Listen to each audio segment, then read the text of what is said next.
Good morning बच्चों, कैसे हो आप सब। आई होप कि आप बहुत अच्छे होंगे और अपने घर पे होंगे, सेफ होंगे।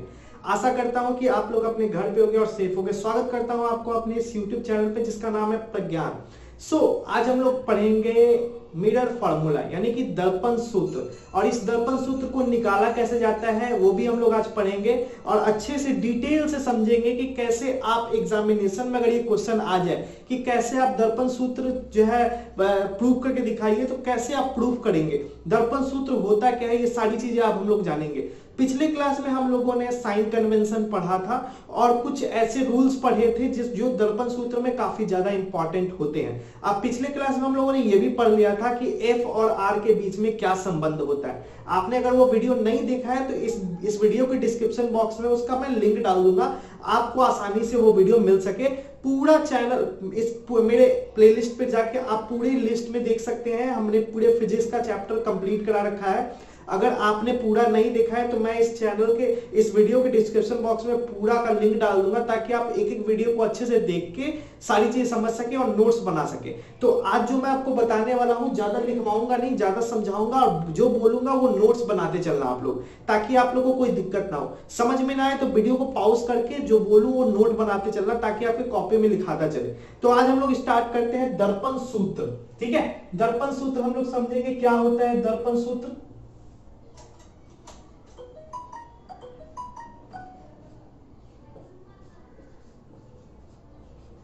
दर्पण सूत्र का फॉर्मूला क्या होता है आप लोग जानते होंगे। 1/f is equal to 1/v is equal plus 1/u। ठीक है, अब यहाँ पे 1/v 1f क्या होता है, v क्या होता है, u क्या होता है, ये मैंने पीछे वाले वीडियो में आपको समझा के रखा है। आप इस वीडियो को जरूर देखें, पीछे वाले वीडियो को, ताकि आपको ये चीज समझ में आए कि ये होता क्या है। ये नियम जो है ना, सभी दर्पण के लिए समान होता है। दर्पण कितने तरीके के होते हैं, दर्पण तो 3 तरीके के होते हैं। ठीक है, एक समतल दर्पण हो गया, एक उत्तल दर्पण हो गया और एक अवतल दर्पण हो गया। ये 3 तरीके के दर्पण होते हैं। इस तीनों दर्पण में जो रूल लगता है वो यही दर्पण सूत्र लगता है। तो हम लोगों को यहां पर इसका अगर डेरिवेशन हम लोग को पढ़ना है कि कैसे डिराइव्ड करेंगे इसको। ठीक है, तो इसको डिराइव्ड करने के लिए आपको अवतल दर्पण में इसका डेरिवेशन देखना होगा। मतलब कि अवतल दर्पण में क्या होता है कि बहुत सारे केसेस होते हैं जहां पर हम वस्तु को रख के एक इमेज डिराइव कर सकते हैं, इमेज को निकाल सकते हैं, प्रतिबिंब को बना सकते हैं। लेकिन यहां पर क्या होगा, अगर मैं कोई और सूत्र लूं, कोई और दर्पण लूं, जैसे मान लो कि मैं उत्तल दर्पण ले लाता हूं, तो वहां पर एक ही केस बनता है। तो हमारा जो है अवतल दर्पण जो है, अवतल दर्पण से ही इसका डेरिवेशन कंप्लीट होगा। तो हम लोग थोड़ा सा अवतल दर्पण पढ़ेंगे। इसको अगर आपने उतार दिया तो बहुत अच्छी बात है। फिर से मैं आपको एक बार बता देता हूं, F इज इक्वल टू होता है, चलो मैं यहाँ पे एक पिक्चर बता देता हूँ। ठीक है, मैं इसको थोड़ा सा साइड में लिख के आपको पिक्चर में सारी चीज समझा देता हूँ। ठीक है, मैं इसको थोड़ा सा साइड में लिखता हूँ क्लीन करके।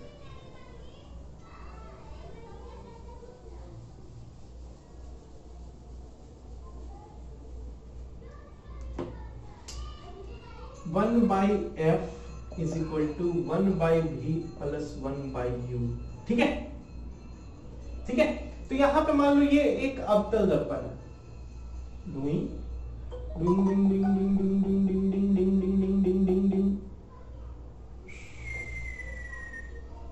ये आपकी जो हो गई मुख्य अक्ष रेखा हो गई।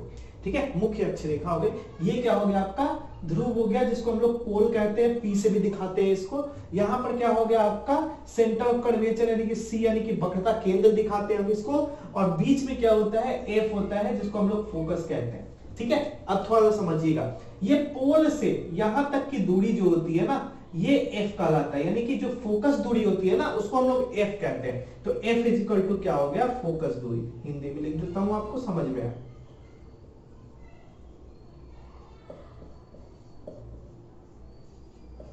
फोकस दूरी। ठीक है, फोकस दूरी। फिर यहां पे अगर मैं इसकी बात करूं तो इसकी तो यहां पे काम है नहीं। ठीक है, यहां पर कोई ऑब्जेक्ट रख देता हूं मैं, कोई वस्तु रख दी मैंने यहां पे। ठीक है, कोई वस्तु रख दी, तो ये वस्तु ए बी है। ठीक है, ए बी है, वस्तु ए बी है। तो पोल से ए तक की दूरी जो होगी ना, ये आपको वस्तु की दूरी यानी कि यू कहलाएगी, object distance. Object distance U is equal to object distance, U is equal to object distance. Object distance यानी कि वस्तु दूरी, वस्तु दूरी। ठीक है, क्लियर है। और मान लिया प्रतिबिंब इसका कहां पे बनेगा, तो बीच में बनेगा, यहां पे प्रतिबिंब बनेगा इसका। तो ये आप क्या क्या हो गया ए डैश और ये हो गया बी डैश। तो ये ए डैश पोल से लेके ए डैश तक की दूरी जो होती है ना, ये होती है image distance. Image distance v equal to image distance, v equal to image distance, image distance, image distance, image distance यानी कि प्रतिबिंब दूरी, प्रतिबिंब दूरी, प्रतिबिंब दूरी, प्रतिबिंब दूरी, ठीक है, प्रतिबिंब दूरी। तो 2 मिनट आप इसको पढ़ लेंगे तो ज्यादा आसानी समझ में आ जाएगा। तो यह आपको क्लियर हो गया होगा, ठीक है। अब हम लोग इसको थोड़ा सा डेरिवेशन में चलते हैं कि इसको प्रूफ कैसे करते हैं। तो मैं इसको थोड़ा सा क्लीन कर लूं, आई होप कि आपको समझ में आ गया होगा कौन सा चीज क्या है। इसको मैं प्रूफ करके आपको दिखाता हूं कैसे प्रूफ होता है ये, ठीक है। तो अब मैं थोड़ा सा यहाँ पे क्लीन कर रहा हूं ताकि आप लोग को सारी चीजें समझ में आए, ठीक है।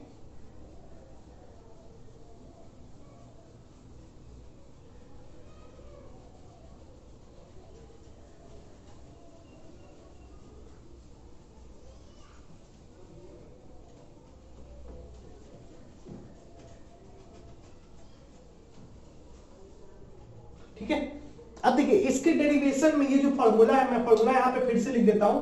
ये जो फॉर्मूला है इसको जो है प्रूव करने के लिए आपको क्या करना पड़ेगा, आपको क्या करना पड़ेगा इसको प्रूव करने के लिए। इसको प्रूव करने के लिए आपको क्या करना पड़ेगा, आपको जो है यहां पर थोड़ा सा मैथमेटिक्स का फॉर्मूला लगाना पड़ेगा। और भी मैथमेटिक्स के कौन सा फॉर्मूला लगाना पड़ेगा, यहां पर आपको अलजेब्रा का भी फॉर्मूला लगेगा और ज्योमेट्री का भी फॉर्मूला पर लगेगा। तो 10th क्लास में आपको पढ़ना है, आप लोग पढ़ेंगे 10th क्लास में त्रिभुज की समरूपता, समरूपता पढ़ेंगे आप लोग, सिमिलरिटीज, ठीक है, समरूपता पढ़ेंगे आप लोग। समरूपता क्या होता है, जैसे मान लीजिए मैंने ये ट्रायंगल बनाया, ठीक है, ये ट्रायंगल बनाया इस तरीके से, इस तरीके से, इस तरीके से ट्रायंगल बनाते हैं। ये दोनों क्या है, समरूप है, दिखाई दे रहा है। अगर मैं इस तरीके से बना दूं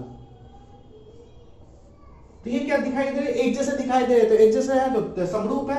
लेकिन किस तरीके से ये समरूप है, तो कुछ रूल्स होते हैं, कुछ रूल्स होते हैं कि ये दोनों समरूप कैसे होंगे। तो वो रूल्स आपको पता होने चाहिए कि रूल्स क्या होते हैं। तो थोड़ा सा मैं इस वाले ट्रायंगल पे चलता हूं, इसमें नाम लिख देता हूं मैं। मान लो ये मैंने एक ट्रायंगल बनाया है, ये इस तरीके से, इसका नाम है ए बी और सी, और इसका नाम है डी ई एफ, ठीक है। और इसका नाम मैंने रख दिया है आपको इस तरीके से,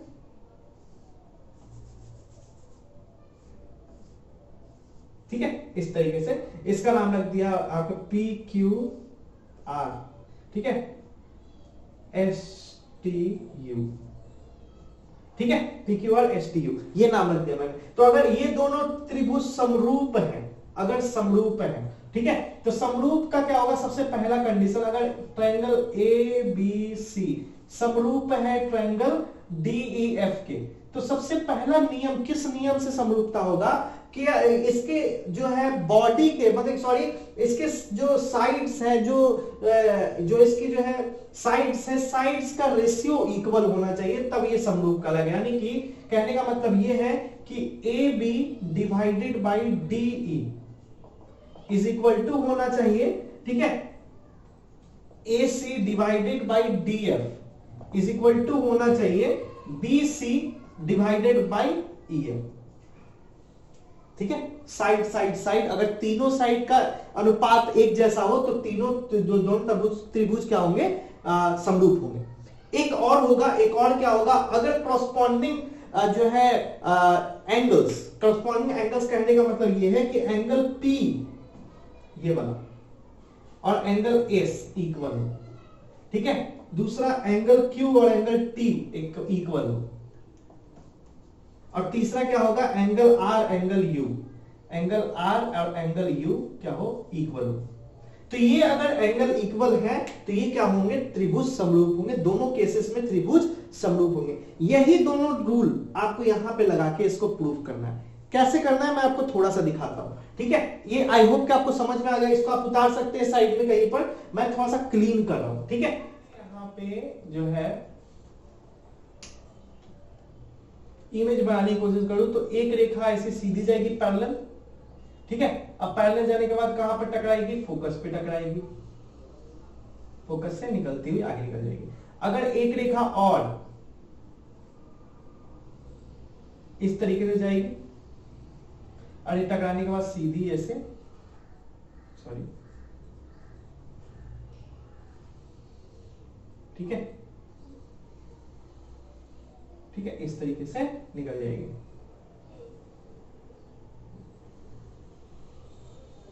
ये इस तरीके से निकल जाएगी। ठीक है, तो यहां पर जो हमारा बना ये वाला, ये यहां पे टकरा रहा है दोनों लाइन, तो ये क्या बन गया, हमारा प्रतिबिंब बन गया, ये ए डैश और बी डैश। आई होप कि आपको दिखाई दे रहा होगा मैं क्या बना रहा हूं। ठीक है, ये एफ है। ठीक है, आई होप कि आपको समझ में आ रहा हो, ये सी है हमारा। ठीक है, ये मैंने प्रतिबिंब बनाया। अब यहां पे जो है इस चीज को प्रूफ करने के लिए आपको बताना, सबसे पहले लिखना पड़ेगा कि माना कि ए बी कोई वस्तु है। ठीक है, ए बी कोई वस्तु है और कि दो किरणें ए और यहां पर मान लेते हैं मैंने नाम दे दिया ये ए बी सी नाम दे दिया। चलो यहाँ पे सी है पहले से, इसको एम नाम दे दिया और इसको एन नाम दे दिया। ठीक है, एन नाम दे दिया। अब समझिएगा, एम और एन नाम दे दिया, अब समझिएगा। ठीक है, थोड़ा सा क्लियर करने के लिए जरूरत है। ठीक है, यहां पर आपको दो त्रिभुज है। ठीक है, आप थोड़ा सा गौर कीजिए, ये जो पिक्चर हम लोग बनाए यहां पर जो आपको समझो, ये जो हम लोग जो पढ़ रहे हैं ना, मतलब कि ये प्रकाश का प्रतिबिंब, ठीक है, प्रकाश का परावर्तन, जिसमें हम लोग दर्पण, तो इसमें जो दर्पण है ना, काफी छोटे दर्पण की बात की गई है इस चैप्टर में। छोटे छोटे अवतल और उत्तल दर्पण की बात की है, छोटे छोटे अवतल उत्तल दर्पण बनाने हैं। ठीक है, पर एक बात करनी है, तो मान लो ये बहुत छोटा सा भाग है, ये जो है बहुत छोटा सा भाग है, इतना छोटा सा भाग है कि ये और ये एकदम निग्लेजिबल नजदीक है, डिस्टेंस एकदम नहीं है, माइनर है। तो जब माइनर होगा तो क्या होगा, ये दोनों स्ट्रेट लाइन में कन्वर्ट हो जाएंगे। ठीक है, ये दोनों का डिस्टेंस एकदम माइनर होगा, एकदम छोटा सा, तो छोटा सा, ये एकदम छोटा सा है, ये जो है, ये जो आपका जो है, ये जो मिरर इतना बड़ा है, ये इतना बड़ा मिरर नहीं है, छोटा सा मिरर है, और उस छोटे से मिरर में ना ये रेखाएं बहुत छोटी जगह पे होके जा रही है, छोटी जगह पे होके जा रही है। इसका मतलब ये है कि ये और ये एक स्ट्रेट लाइन कन्वर्ट कर देता है। ठीक है, एक स्ट्रेट लाइन में कन्वर्ट हो जाता है इस तरीके से। ठीक है, निग्लेजिबल एकदम नजदीक, स्ट्रेट लाइन में कन्वर्ट हो जाता है। अब थोड़ा सा समझिएगा, एक बात कर रहे हैं, ये जो मिरर बन रही है ना, ये बहुत छोटी मिरर की बात इस चैप्टर में 10th क्लास में की गई है। तो छोटी मिरर होगी, छोटी मिरर होगी, इसका मतलब ये है कि ये वाला और ये वाला का डिस्टेंस, ये एम और एन का डिस्टेंस जो होगा ना, काफी निग्लेजिबल होगा, एकदम नजदीक पॉइंट पे होगा। और जब नजदीक पॉइंट पे होगा तो वो दोनों क्या हो जाएगा, ये कर्व नहीं बनेगा, स्ट्रेट लाइन में कन्वर्ट हो जाएगा। तो ये मान लिया हमने कि स्ट्रेट लाइन में कन्वर्ट हो गया है। तो यहाँ पे दो त्रिभुज बन रही है। दो त्रिभुज कौन सी बन रही है, एक बन रही है त्रिभुज कौन सी, ए बी एफ। ठीक है, और दूसरी त्रिभुज बन रही है यहां पर, ठीक है, यहां पर एफ पी एन।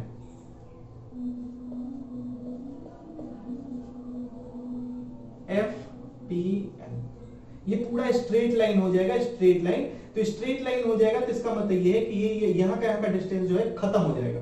ठीक है, अब थोड़ा सा इस चीज में गौर से देखिएगा कि ये angle A, angle B A F, किसकी बात कर रहे हैं हम लोग, ये वाले एंगल की बात कर रहे हैं। ठीक है, ये वाले एंगल की बात कर रहे हैं। और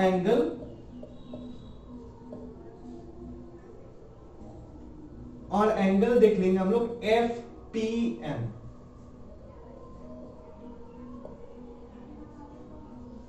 इज इक्वल टू 90 डिग्री। क्यों 90 डिग्री होगा, क्योंकि ये स्ट्रेट लाइन है, ये खड़ा है वस्तु, तो 90 डिग्री का ही कोण बनेगा। ठीक है, अब दूसरा एंगल लेंगे हम लोग, दूसरा एंगल कौन सा लेंगे, A F B is equal to होगा, ठीक है, ये वाला और ये वाला। ठीक है, कॉरस्पॉन्डिंग एंगल। आप ध्यान रखें, आप इस चीज को समझिएगा, ज्योमेट्री का रूल है कॉरस्पॉन्डिंग एंगल। जब दो पैरेलल के लाइन को एक तीसरी रेखा काटती है, ये दो पैरेलल लाइन को, ये दो पैरेलल लाइन है ए एम और ए पी, दो पैरेलल लाइन, ये तीसरी रेखा काट रही है, तो कॉरस्पॉन्डिंग एंगल्स जो होते हैं वो क्या होते हैं, बराबर होते हैं। ठीक है, तो ये वाला एंगल क्या हो जाएगा, एन एफ पी। ठीक है, या फिर हम इसको लिख सकते हैं पी एफ एम। ठीक है, कॉरस्पॉन्डिंग एंगल, एकांतर कोण।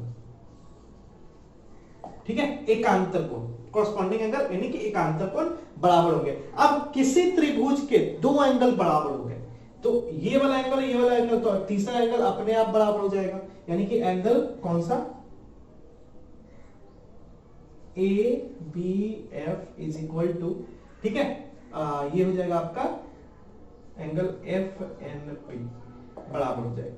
ठीक है, तीसरा एंगल अपने आप बराबर हो जाएगा। और जब ये तीनों एंगल बराबर हो जाएंगे तो ये क्या हो जाएगा, त्रिभुज, ये क्या हो जाएगा, इसलिए क्या हो जाएगा, त्रिभुज ए बी एफ समरूप हो जाएगा त्रिभुज एफ पी एन के।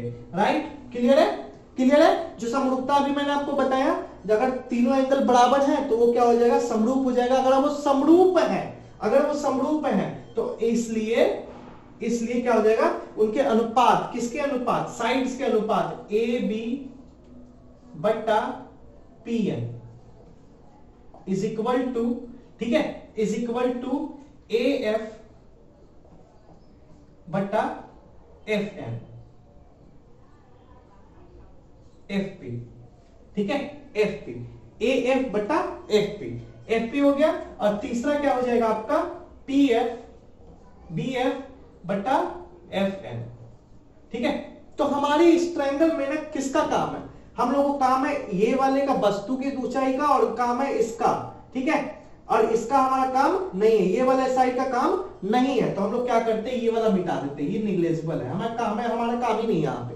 ठीक है, अब हम लोग थोड़ा सा देखेंगे तो ए बी क्या है हमारा, ए बी क्या है, वस्तु की ऊंचाई। वस्तु की ऊंचाई को हम लोग क्या अच्छे से दिखाते हैं, अगर आप लोग पीछे देख चुके होंगे अच्छी बात है, वीडियो पीछे वाला जरूर देखिएगा।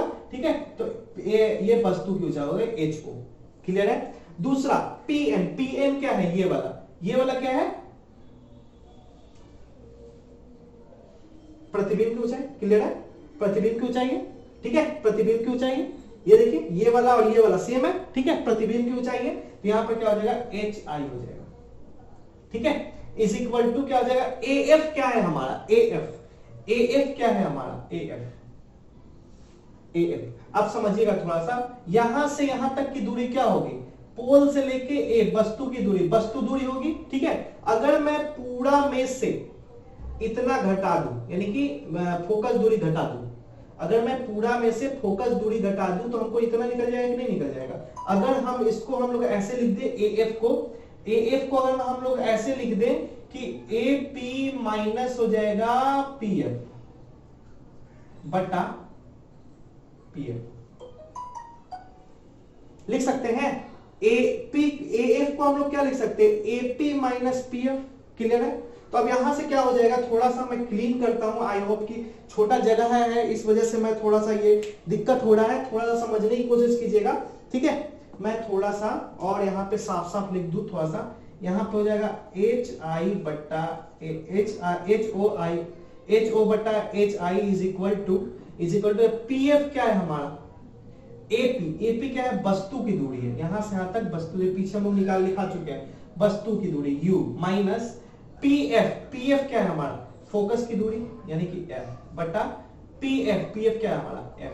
तो इससे क्या हमारा प्रूफ हो गया, इससे क्या हमारा कोई रिजल्ट आया, नहीं आया। तो इसको हम लोग क्या कर लेंगे, इक्वेशन 1 मान लेंगे, ये इक्वेशन 1 हो गया। ठीक है, अब इसको थोड़ा सा उतार लीजिए ताकि मैं इसको मिटाऊं, और मिटाने के बाद दूसरा चीज लेके चलूं। ठीक है, आप इसको थोड़ा सा मिटाएंगे। ठीक है, मैं इसको थोड़ा सा मिटा रहा हूं, इक्वेशन 1 हमारा दिखाई दे रहा है। अब हम लोग लेके चलते हैं कौन सा ट्रायंगल, यहां पर और एक ट्रायंगल है, देखिए यहां पे triangle A dash B dash F, A dash B dash F और triangle A F M P, दो ट्रायंगल है ना, दो ट्रायंगल है। अब इस दोनों ट्रायंगल में थोड़ा सा गौर से देखिए हम लोग, तो यहां पर क्या है, कॉरस्पॉन्डिंग एंगल है ना, तो ये बराबर होगा, तो यानी कि एंगल कौन सा हो जाएगा, आप देखिए थोड़ा सा। ठीक है, एंगल कॉरस्पॉन्डिंग एंगल यानी कि A dash F B dash is equal to क्या हो जाएगा, एंगल पी एफ एम। ठीक है, कॉरस्पॉन्डिंग एंगल यानी कि एकांतर कोण। ठीक है, क्लियर है, एकांतर कोण। और यहां पर देखिए 90 डिग्री है, यहां पर भी क्या है 90 डिग्री है, यानी कि यहां पर भी एंगल से क्या हो जाएगा, एंगल कौन सा, B dash A dash F is equal to हो जाएगा F P M is equal to 90 degree. तो ये तीनों एंगल बराबर है, दोनों एंगल, तो तीसरा एंगल अपने आप बराबर हो जाएगा। जब तीसरा एंगल बराबर हो जाएगा तो क्या हो जाएगा, इसलिए, ठीक है, इसलिए एज वी नो, इसलिए तो क्या हो जाएगा ए डैश, यानी कि रेशियो क्या हो जाएगा A dash B dash by क्या हो जाएगा M P is equal to A F, A dash F by हो जाएगा F P is equal to क्या हो जाएगा हमारा B F, B dash F by F M. ठीक है, अब हमारा जो है ये वाले रेखा का कोई काम है नहीं, तो इसको हमको, हमारा कोई काम है नहीं, इसको मिटा देता हूं। ठीक है, इसका हमारा कोई काम है नहीं।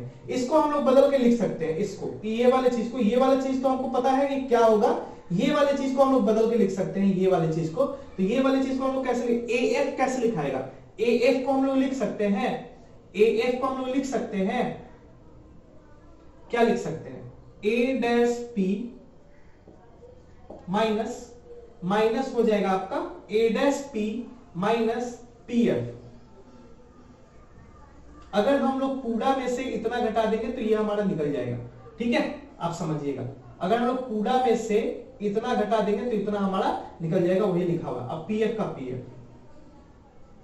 ठीक है, अब थोड़ा सा देखिएगा, यहां पे क्या हो जाएगा, बी डैश ए डैश क्या है, ये क्या है, ये प्रतिबिंब की ऊंचाई है, तो प्रतिबिंब की ऊंचाई एच आई बटा एमपी, एमपी क्या है हमारा, एमपी क्या है, किसके बराबर है, एबी के बराबर, यानी कि एच ओ हो जाएगा।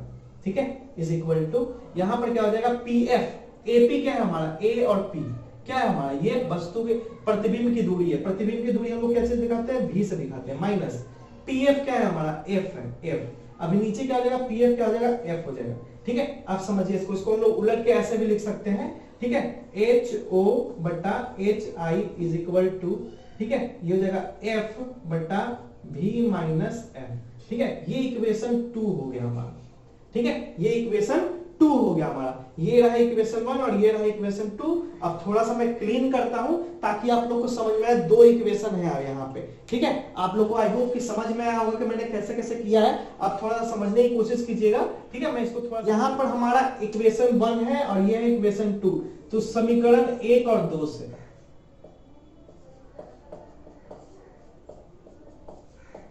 200। अब यहाँ पे देख रहे एच आई बटा इतना है, यहां पर भी एच आई बटा इतना है, यानी कि हम लोग लिख सकते हैं f by v u minus f is equal to u f minus u minus f by f. ये लिख सकते हैं हम लोग, क्लियर है। अब क्रॉस कीजिए थोड़ा सा, ठीक है, इसको इससे एफ स्क्वायर और इसको इससे। ठीक है, तो एफ यहां से हो गया एफ स्क्वायर और इसको इससे, यानी कि यू एफ, थोड़ा सा मल्टीप्लीकेशन है, यहां पर हो जाएगा यू भी minus you f minus V F minus plus F square. Clear है, ठीक है, इतना हो जाएगा। अब क्या करना है हमको,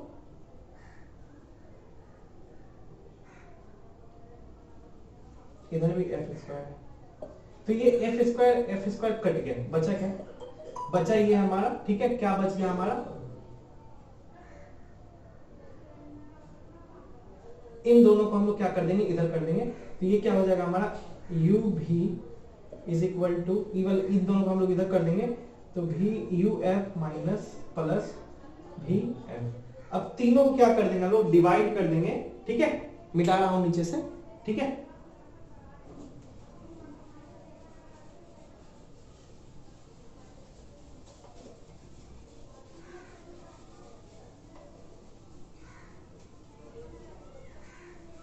ठीक है, थोड़ा सा मिटा रहा हूं नीचे से, आप देखो, डिवाइडेड बाई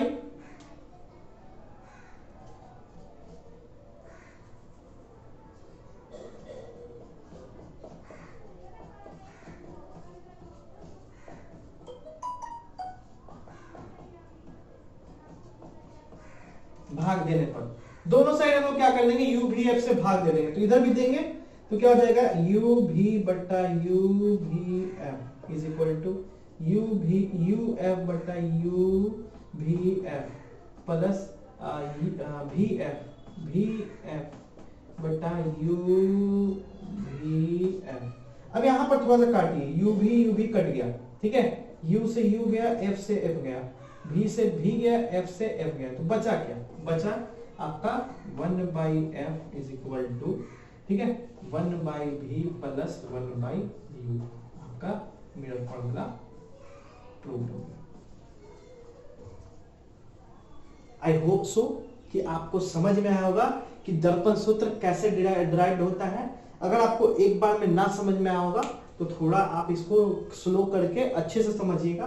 कौन कौन सा रूल मैंने लगाया है, यहाँ अलजेब्रा का रूल हुआ है, मल्टीप्लिकेशन हुआ है, कैसे मल्टीप्लिकेशन होता है, इसको इससे किए हैं और इसको इससे किए हैं, तो ये तो v स्क्वायर हो गया यहाँ पे, और इसको इससे करेंगे तो u को पहले v से करेंगे u को f से करेंगे, माइनस का माइनस u f माइनस ही कोई f करें तो माइनस का माइनस f भी, और यहाँ पर माइनस माइनस में लग गया होगा प्लस। अब ये दोनों साइड कट गया, बचा क्या ये तीनों। अब मैंने क्या किया है, इन दोनों को क्या किया है, इधर भेज दिया, इसको यहीं पे छोड़ दिया, तो यहाँ पे इसको यहीं पे है और ये दोनों इधर चलाया, तो माइनस से क्या हो गया प्लस में हो गया। सबको तीनों को मैंने क्या कर दिया, u भी f से डिवाइड कर दिया, u भी f से डिवाइड कर दिया। अब सबको u भी f से डिवाइड कर, जो कटने वाला था कट गया, जो बचा वो प्रूफ हो गया। तो आपका दर्पण सूत्र प्रूफ हो गया। आई होप कि आपको समझ में आया होगा। तो ये वीडियो इतना ही था, ठीक है, ये ज्यादा लंबा वीडियो नहीं करूंगा मैं। इस वीडियो को अच्छे से देखिएगा ताकि आपको सारी चीज समझ में आए। नेक्स्ट वीडियो के लिए वेट कीजिएगा। ये चैप्टर अब कंप्लीट ही होने वाला है, एक छोटा टॉपिक और बचा हुआ है, कल कंप्लीट करके इस चैप्टर को क्लोज करूंगा। Thank you so much for the watching. अगर आपको अच्छा लगा हो अपने दोस्तों में जरूर शेयर करना और चैनल को सब्सक्राइब करना मत भूलना। Thank you so much.